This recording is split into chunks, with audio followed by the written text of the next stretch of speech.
The extremely relatable things these healthcare workers do to make it through the impossible. From side hustles to sips of water, here's a minute-by-minute look at how 3 women on the front lines of the coronavirus fight spend their day. For a lot of us, our pandemic days are spent at home, doing our part to flatten the curve. That means having the privilege of sweatpants, Zoom meetings, banana bread, and not wearing makeup for 2 months. Or trying to figure out how to teach our kids the ABCs, what? How? We spend hours scrolling through TikTok in bed and we fall asleep, ready to wake up the next day and do it all again. Inside. It's repetitive, but it's safe. For healthcare workers on the front lines of the coronavirus, their days are anything but. After hunting for personal protective equipment, PPE, and trying to minimize their exposure, these women are fighting to save lives and treat patients infected with COVID-19, all while hospitals experience unprecedented overcrowding. But just like how you roll out of bed and still get to work on time, medical professionals do the same. Cosmopolitan spoke with 3 women who work at New York Presbyterian Hospital to hear what their days are actually like. From undressing in the hallways to sewing masks in their free times, here's how they live now. Aigul Aya Islamova, clinical nurse. 4:45 a.m. I wake up when it's still dark outside and dive right into my morning routine: coffee, breakfast, a cold shower. I have no idea when I'm going to have time to eat again until I get home, but I try to stick with something light like veggies and toast, maybe oatmeal. I love to set a tone for the day by enjoying the quietness in preparation. 6 a.m. It takes me about 30 minutes to get to work on the subway, but since the MTA has cut down service, it's been taking longer because of all the delays. My family lives in Russia and because of the 7-hour time difference, I call them on the way to work. I tell them I'm fine, I'm okay. It's a lot of constant reassurance. 6:45 a.m. I get to work a little before our unit's shift starts so I can prep for the day. When I walk in, I use some of the hand sanitizer that's all over the hospital and change into my uniform and PPE. We're given 1 N95 mask per day. I put on a standard medical mask on top of the N95, then my goggles, a face shield, and a hair cover. When I go to work, it's dark, and when I finish work, it's dark. 7 a.m. My shift starts and I hear reports on patients from the night unit. On average, I have 4 or 5 COVID-19 patients a day. I make my rounds and check in on them. 12 p.m. I make sure my patients have lunch and their medication. I like to bring them at the same time just to see if the patient needs assistance eating and so a technician doesn't have to go in the room. Since we converted to a full-time COVID-19 unit, we try to cluster our care as much as we can. 2 p.m. This is a good time for me to take a quick lunch. Sometimes, if I can, I'll take off my PPE and go to this little park and get some fresh air and see the sun. When I go to work, it's dark, and when I finish work, it's dark. So it's really a beautiful opportunity to sit outside for a moment if I have time. I try to do this once a week, but it's rare. 4 p.m. Between now and 6 p.m. This is technically our last round where we process our care. I'll bring dinner and evening meds. I'll update my patients and tell them I'm leaving for the day, so it won't be a surprise for them when I disappear.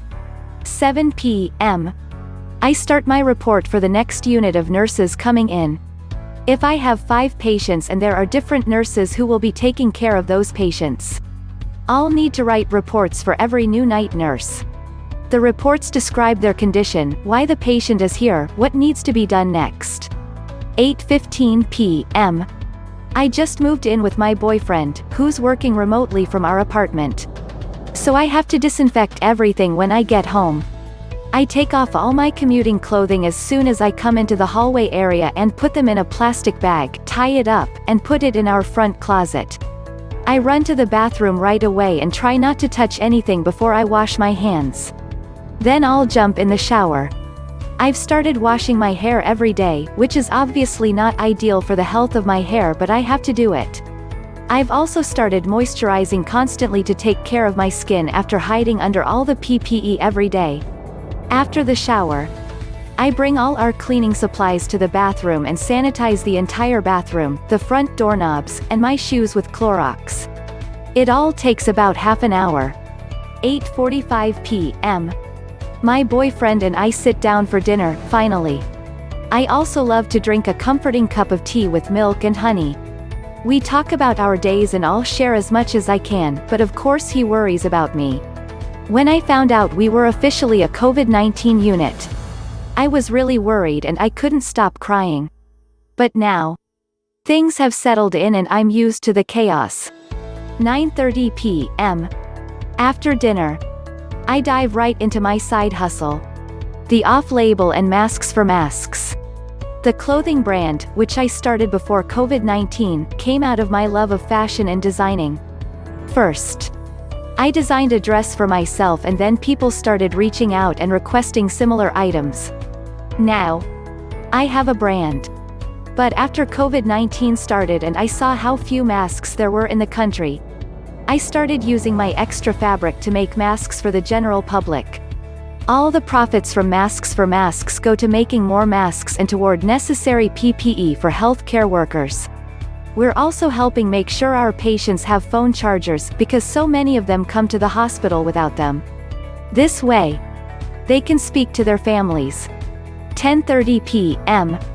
I try to get to bed absolutely no later than 11. My boyfriend likes to play guitar before we go to sleep, which is so nice. After I put on a moisturizing sleeping mask, I have no trouble falling asleep as soon as my head hits the pillow because I'm so exhausted. The beginning of the pandemic was not so easy. When I found out we were officially a COVID-19 unit, I was really worried and I couldn't stop crying. But now, things have settled in and I'm used to the chaos. Dr. Kara Egerstrand, pulmonologist and director of the medical ECMO program. 6:30 a.m. It's about a 6-mile ride from my apartment to the hospital. It's actually quite lovely because I bike up the Hudson River. It's peaceful. It's quiet. And I can watch the water. I try to use this time to think about the upcoming day and listen to motivating music. I put on my marathon training playlist, Beyoncé, Jay-Z, or a little bit of Rihanna. Something to get me pumped for the day. 8 a.m. I wear my normal clothes to the hospital, so when I arrive, I lock up my bike, put on scrubs, and change into my hospital shoes. This is my specialty, and that's what we're used to. But the sheer number of patients has been the biggest challenge for all of us. The first thing I do is disinfect my entire workstation.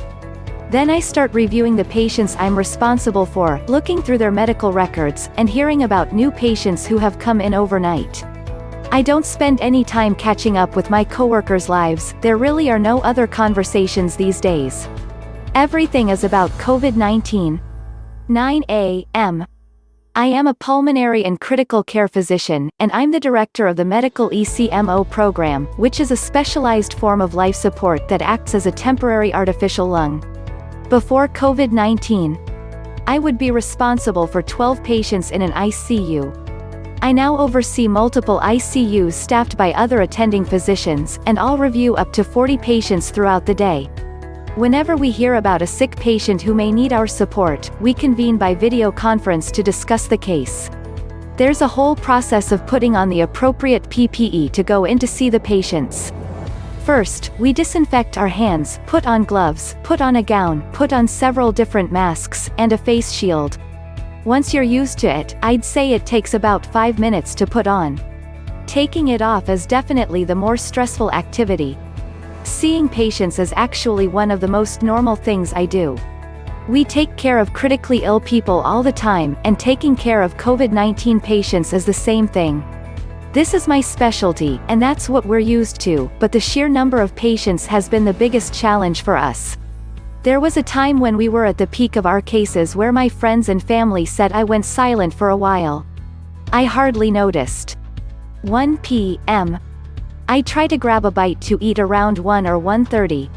But sometimes, the day flies by and it's 4 p.m. Before I realize I haven't eaten since the morning or at all. I've been trying to be extra thoughtful about eating healthy these days. I try to bring what I need to eat with me from home, granola bars, a yogurt, some fruit. People say, eat when you can, drink when you can, sleep when you can. I usually won't go outside until I'm ready to leave in the evening. I had to watch the Blue Angels flyover tribute video online.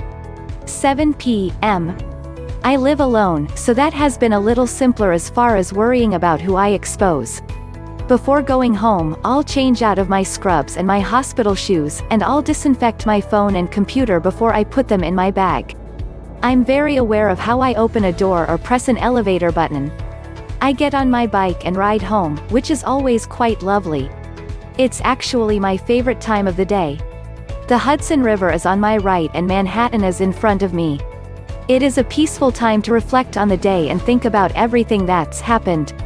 I think about what we've done and what we have yet to do. I actually feel pretty energetic and motivated on the way home. If I'm home by 7 p.m., I'll take a break for the New York City clap, which is a really touching moment. I was so surprised by how moving it was. Still, every day, I'm always a little surprised how much it affects me. I'm not exaggerating when I say I get hundreds of texts a day while I'm working. I'll try to answer them when I can. There was a time when we were at the peak of our cases where my friends and family said I went silent for a while. I hardly noticed. My family certainly is the most worried about my well-being. I always tell them I feel fine and we're lucky to have all that we need. I always feel safe in the hospital. There's a constant sense of, did I do enough today? That doesn't go away. 8 p.m. There really is no such thing as a shift. The day begins when I wake up and it doesn't really end until I go to bed. There's a constant sense of, did I do enough today? That doesn't go away. Especially these past few weeks. And I don't necessarily want to get away from it. This is what we're here to do. So when I get home, I'm hearing about sick consults or patients who may have come in later in the day or speaking to my colleagues and other physicians about our planning and patient management. It hasn't stopped. 8:30 p.m. In the beginning, I was eating a lot of pasta for dinner, but I've been trying to make salad or cook fish or roast vegetables. While I'm cooking, I might have the news on in the background. Or I may try to talk to a friend on FaceTime just to catch up. Having these Zoom happy hours with friends when possible makes you feel connected to people. 10 p.m. Many of us have been involved in developing educational materials for the hospital, and we've largely done them at home or on the weekends. We present them to a larger group of physicians during the week on a video conference. 12 a.m. I normally go to bed around midnight. I haven't been having any weird vivid dreams, but I've heard that is going around. By the time I go to bed, I'm so exhausted that I just sleep. 2 a.m. It's not uncommon that I'll be woken up overnight a few times for various calls or consults. If I'm lucky, I'll get to sleep the whole night through. Dr. Marie-Laura Romney, Emergency Medicine Physician and Vice Chair of Quality for Emergency Medicine. 6 a.m. Depending on what time my first meeting of the day is, I'm usually up by 6. I live with my husband and our 3 kids in Brooklyn. 7 a.m. My husband and I will walk our dog before I leave for work. Then I'll come back, put on my scrubs, get in the car, and go to the hospital. I don't do my hair or put on any makeup. I went natural with my hair around Thanksgiving, and this has probably been the easiest part. I find my natural hair actually easier to maintain. You risk self-contamination if you lift your mask even to take a sip of water. 8:35 a.m. Everyone's required to wear a mask on hospital property, so I have surgical masks in my car that I put on before entering. Before going into the clinical area, I usually will add an N95 mask as well as goggles. 12 p.m. I'm Vice Chair of Quality and Patient Safety in our department, so I do have clinical responsibilities, but a large chunk of my time is administrative. For most of the time that we've been dealing with COVID-19 in our department, I've been making sure our providers have everything that they need on the front lines. 1 p.m. We can eat and drink during the day, but you have to completely remove your PPE before. One thing that's been really nice is our department turned what used to be a conference room into a lounge. We installed hooks outside of the lounge so people can hang their masks or their shields. We installed hand sanitizer right at the door, and people can come in and have something to drink in a space that's clean. Environmental services comes multiple times a day to clean the area, wipe things down, and give everyone a safe space to eat and drink. But my practice is not to eat and drink in the emergency department at all, including just sips of water. Some people do, but you risk self-contamination if you lift your mask even to take a sip of water. This is obviously a crisis on a level we've never dealt with before, but we are crisis experts of sorts. We don't have scheduled breaks as physicians, which was always the case pre-COVID-19 and is just the practice of emergency medicine. I think as a result of the PPE, people are taking less breaks than they probably usually do during a shift. I think I took 2 breaks on my last 12-hour period. This is obviously a crisis on a level we've never dealt with before, but we are crisis experts of sorts. So even in this current situation, we do find moments of laughter and normalcy. 2 p.m. I personally treat around 200 patients. It's similar to my work pre-pandemic, but it's just that now, the proportion of COVID-19 patients is significantly higher. At our peak, all 200 of those patients were COVID-19 patients. 7:30 p.m. Our home has a separate apartment that we usually use for visiting family. Now I use it as my decompression space. It has a separate bathroom and a separate bedroom that I spend most nights in. I'll come home and immediately take everything off in the mudroom area. Then I take a shower and change before going up to any part of my house or my family. At home, I actually try not to talk to the kids about it. I have a 6th grader who tends to be a worrier, so I try not to bring the rest of it home. I feel a tremendous amount of responsibility for my team and the patients we're caring for. So I don't really ever feel completely unplugged. 10 p.m. There have been a lot of calls related to management of the crisis across the city, and I usually finish them up at night. I don't think I'm really able to leave work behind once I'm home. I feel a tremendous amount of responsibility for my team and the patients we're caring for. I don't really ever feel completely unplugged.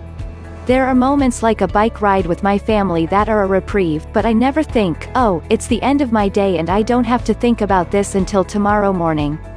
That's not a reality for me. 12 a.m. If I'm not working. If I'm not on the ground, I'm usually in bed by midnight. But there have definitely been days where I'll still be in the hospital at 2 in the morning. When there are bad days, when there are a lot of patients we've lost in the earth, there's definitely some restlessness to my sleep. Most days, though, I'm just exhausted.